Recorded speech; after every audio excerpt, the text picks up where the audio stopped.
Alors, concernant le premier TP, alors on a le générateur. Alors vous voyez, on a le voltage et l'ampérage, donc on va alimenter notre générateur.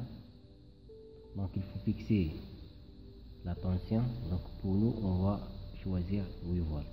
8 volts correspond à presque 0,5 ampères. Alors 5, 6, 7, 8. Donc presque 0,5 ampères.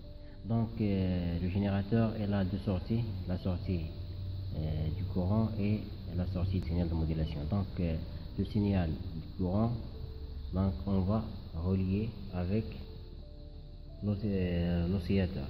Donc l'oscillateur, comme vous voyez sur la courbe, alors on a pour l'axe des X on a les fréquences et pour l'axe des Y on a la position. Donc concernant ce guidon de fonction dans la bande de 8,5 jusqu'à 9,5 GHz. Donc normalement pour commencer les mesures, il faut fixer une fréquence. Donc la fréquence, comme vous voyez, elle dépend de la position. Sur la courbe, la fréquence la plus claire, c'est presque 9 GHz, correspond à 10 mm.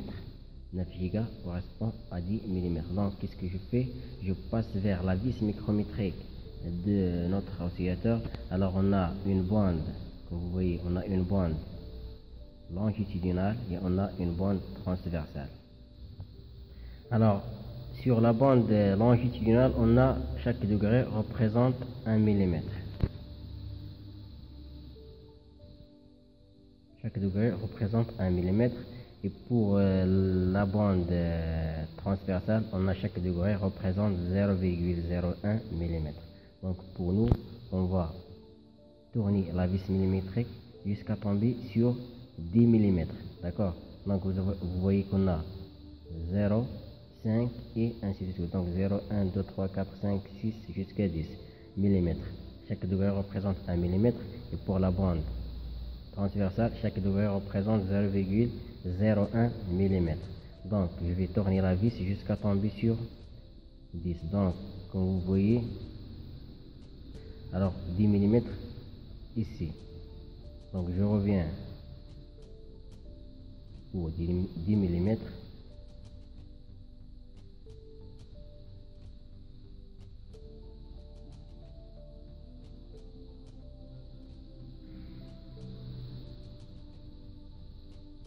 Voilà. Alors il faut avoir 10 sur la bande longitudinale et 0 sur la bande transversale.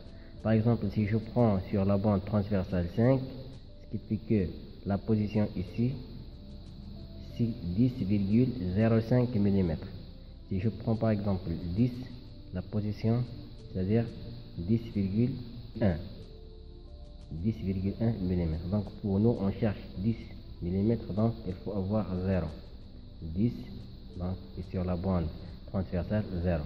Ici donc on peut dire qu'on a une fréquence presque d'oscillation est égale à 9 GHz. D'accord?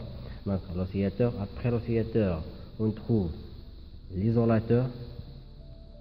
D'accord? L'isolateur. Après l'isolateur, on trouve le modulateur. Donc comme vous voyez sur le modulateur, on a un port. Donc le port relié à notre générateur. Le signal qui vient du générateur, le signal de modulation est relié à notre modulateur. D'accord? À notre modulateur. Par contre, le signal qui vient vers l'oscillateur, alors il vient de la partie tension. D'accord? Partie tension, 0 jusqu'à 10 volts. Donc on a le modulateur. Après le modulateur, on trouve l'atténuateur. Vous voyez, l'atténuateur. Donc l'atténuateur, c'est la pièce qu'on utilise pour étudier l'atténuation. Comme vous voyez sur la courbe, alors on a sur l'axe des X, on a l'atténuation en décibels et sur l'axe des Y, on a la position en millimètres. Donc nous, qu'est-ce qu'on va faire? on voit à chaque position sur la vis micrométrique, on va changer la position et on va mesurer la puissance à la sortie du guidon. Donc, à chaque position, je mesure la puissance. À chaque position, je mesure la puissance. Après, on va tracer une courbe de l'atténuation en fonction de la position.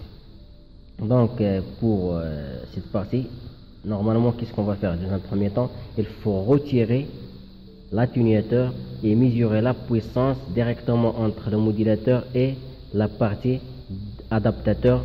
D'accord? L'adaptateur, comme j'ai expliqué dans la première partie, on a l'adaptateur avec le détecteur. Alors, c'est la partie qui convertit le signal hyperfréquence à un signal électrique. Donc, le signal électrique passe vers le tosmètre pour mesurer la puissance. Donc, pour mesurer la puissance, on a l'échelle de la puissance en dB ou étalée, et on a le rapport dans le stationnaire, soit étalé, soit en dB. Donc, pour nous, on va choisir la position en décibels. La position en décibels pour la puissance 0, 1, 2, 3, 4, 5 jusqu'à 10 en couleur rouge. D'accord? Pour la puissance. Alors, on a la puissance dB étalée, la puissance dB. Donc, on va travailler avec le dB. Et on a le calibre. D'accord? Donc, le calibre. Donc, puisque je travaille en décibels, donc la valeur en décibels de la puissance, c'est la valeur en degrés. Par exemple, on a 2. Alors 2 plus le calibre. Pour notre cas, par exemple, 2 plus 40. D'accord? 2 plus 40. Si on a un calibre de 30, donc j'ajoute la valeur sur l'échelle ici en degrés. D'accord? Alors par exemple 2,4, 2,5, 3, 4, ça dépend de la valeur sur l'échelle que je prends en considération, plus le calibre. D'accord? Plus le calibre. Donc comme vous voyez, on a ici la sortie du détecteur est relié à l'entrée du tosmètre. D'accord? Donc, le premier TP, l'objectif c'est étudier l'atténuation. D'accord? Donc, comme je dis, il faut retirer dans un premier temps l'atténuateur et relier le modulateur directement avec l'adaptateur. Je mesure la puissance à la sortie du guidon avec le tosmètre, donc l'échelle en décibels en couleur rouge. D'accord? Donc je prends la valeur, combien? Quand je trouve la puissance, je la note. Après, je relie l'atténuateur à notre guidon, comme vous voyez. D'accord? Alors l'atténuateur. Donc quand je prends l'atténuateur en considération, donc je vais changer la position de la vis micrométrique. Donc à chaque position, je prends la valeur de la puissance. À chaque position.